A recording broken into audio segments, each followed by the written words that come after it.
सास बहू का झगड़ा।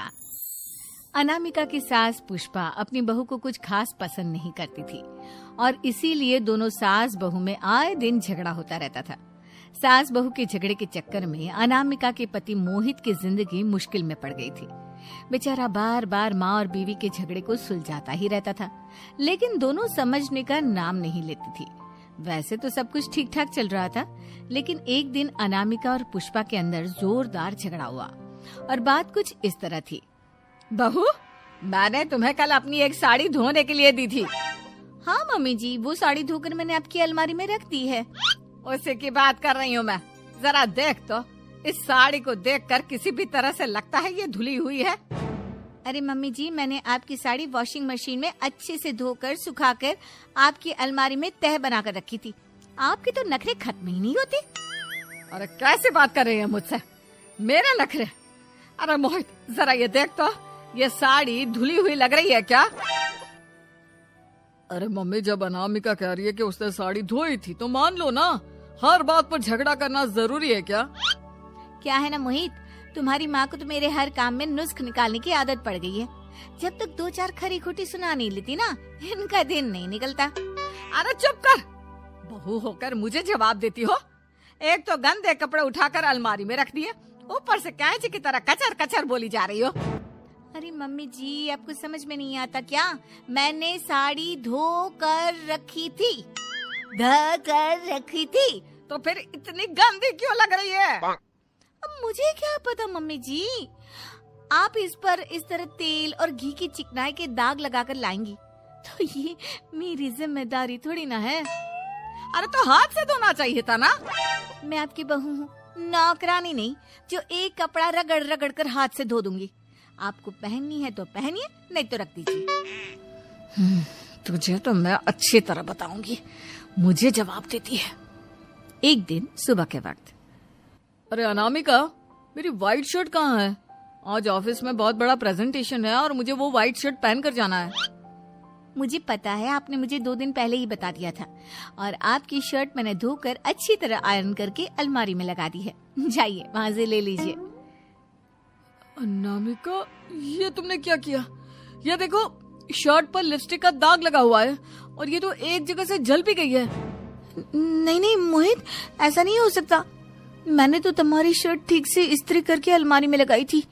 तो फिर ये जल कैसे गई? अपने आप अलमारी में लटके लटके थोड़ी ना जल जाएगी। पर मोहित, मुझे अच्छी तरह याद है।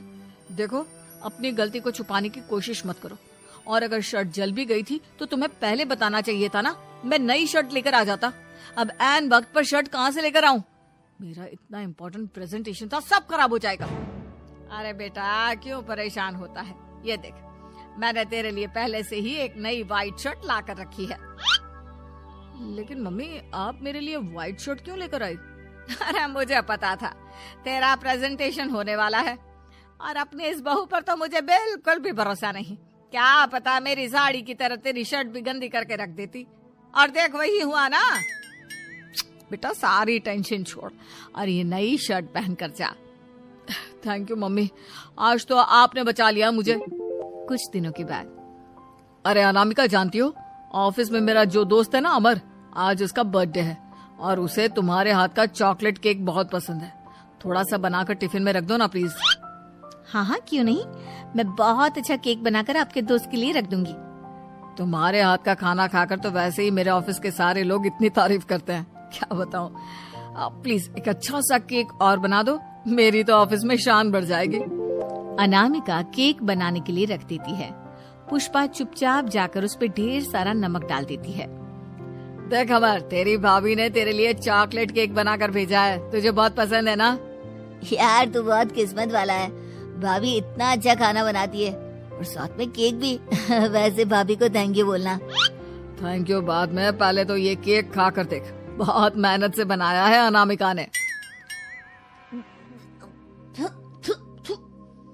अरे यार, इस केक में तो बहुत सारा नमक है।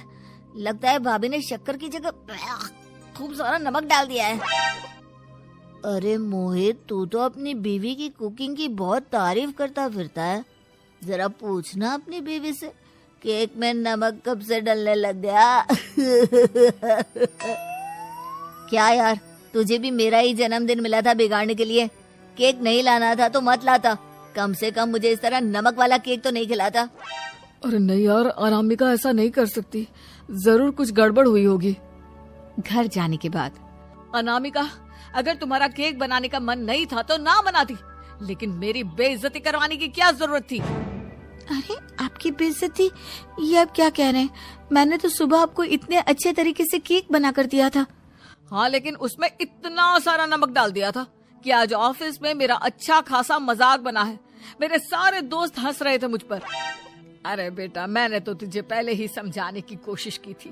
एक नंबर की गैर जिम्मेदार है ये लड़की, कोई काम ठीक से नहीं करती। उस दिन भी गंदी साड़ी रख दी थी मेरी अलमारी में और झूठ बोल रही थी।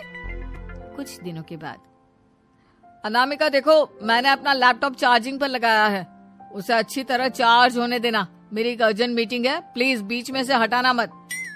हाँ हाँ ठीक है, मैं नहीं हटाऊंगी। पुष्पा चुपचाप से जाकर चार्जिंग का बटन बंद कर देती है। थोड़ी देर बाद, अरे ये लैपटॉप चार्ज क्यों नहीं हुआ?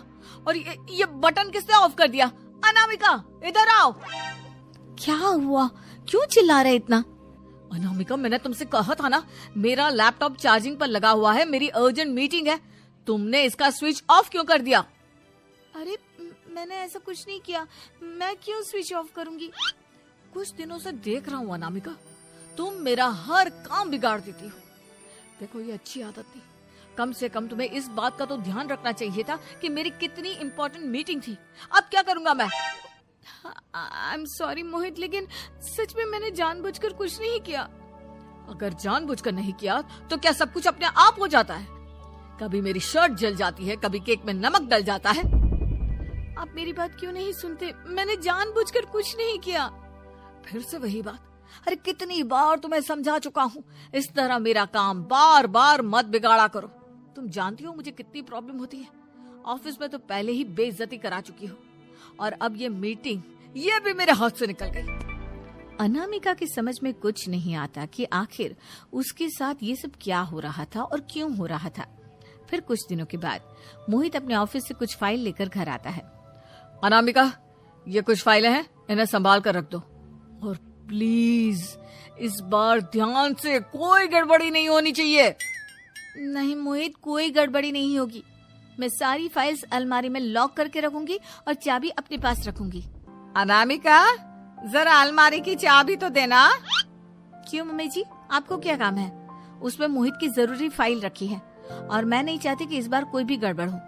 पता नहीं कुछ दिनों से हर काम खराब हो जाता है।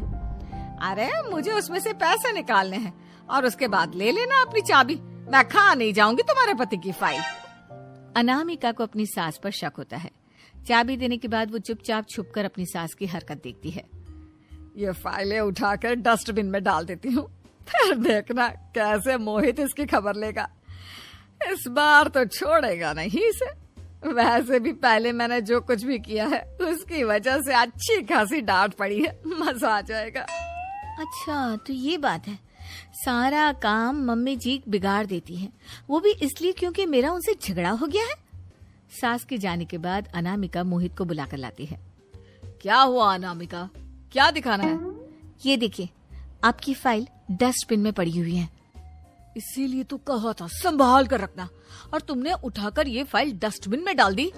मैंने नहीं, तुम्हारी मम्मी ने डाली है, मुझसे बदला लेने के लिए, ताकि तुम मुझे डांटो। और अगर मैंने डाली होती तो मैं तुम्हें दिखाने के लिए बुलाकर तो नहीं लाती ना। सही कह रही हो, मैं अभी मम्मी से जाकर बात करता हूँ। थोड़ी देर बाद, मम्मी सच सच बताइए, मेरी फाइल अलमारी में से निकालकर डस्टबिन में आपने डाली थी ना? अरे अपनी माँ पर इल्जाम लगाता है, शर्म नहीं आती तुझे? मैं इल्जाम नहीं लगा रहा हूँ मम्मी, जो सच है वही पूछ रहा हूँ। अब जल्दी से बताइए आपने ऐसा क्यों किया? अरे तो क्या करती, तेरी बीवी मुझसे झगड़ा करती है, उल्टे सीधे जवाब देती है, मुझे उससे बदला लेना था। अरे मम्मी, लेकिन आप दोनों के झगड़े के चक्कर में मेरा कितना नुकसान हुआ है, ये कभी सोचा आपने? मम्मी जी, अगर आपका बदला पूरा हो गया हो तो आइंदा ऐसी कोई हरकत मत करना, क्योंकि अब आपकी सच्चाई हमारे सामने आ चुकी है। यह तो वक्त ही बताएगा मैं क्या करूंगी और क्या नहीं। मम्मी जी, कहा ना आप ऐसा कुछ नहीं करेंगी। अरे मेरी जो मर्जी आएगी वो मैं करूंगी।